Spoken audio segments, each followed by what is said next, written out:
The results of the 45th federal election are now in the books, and there are two features that arise from it that provide me with a great deal of certainty. First of all, like several of my colleagues, I've experienced a number of past elections from the other side as a candidate for a seat in the House of Commons, staying up late into the night with family, friends, and supporters in hopes of embracing a positive result. What I know with great certainty is this past election night was far more relaxing from my current parliamentary perspective, as I look forward to those three comforting words the day after the election: good morning, Senator.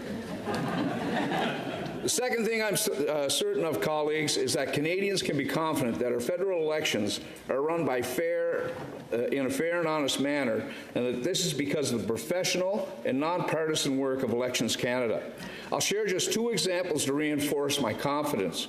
First is the riding of Carleton here near Ottawa, held for 20 years by the former leader of the official opposition, Pierre Poilievre, who was defeated by 4,513 votes by Bruce Fanjoy. To his credit, Mr. Poilievre conceded the election that night and eventually congratulated Mr. Fanjoy.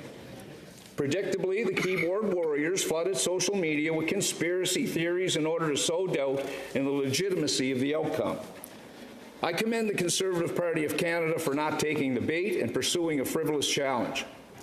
The second example is in the riding of Terra Nova Peninsulas, where on election night the Liberal candidate Anthony Germain was announced winner by just 12 votes. After the validation count, an automatic judicial review was undertaken, and I encourage all senators to speak with our colleague, Senator Manning, who was part of that process. When I spoke to my friend about the review, his comments were to me, and I quote, "I could not imagine a more open, fair, and accountable process like the one that we went through," end quote. In the end, the election night decision was overturned, and the Conservative candidate, Jonathan Rowe, was determined the winner, coincidentally by 12 votes. Mr. Germain spoke with Mr. Rowe, congratulated him, and wished him the best of luck in his new post. The judicial recount was a week-long exercise that summoned considerable human resources and financial costs.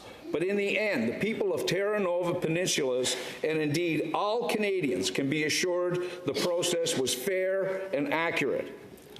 It is a massive undertaking by Elections Canada to mount an election, a snap election at that, which also saw the largest turnout in Canada since 1993. The logistics are staggering.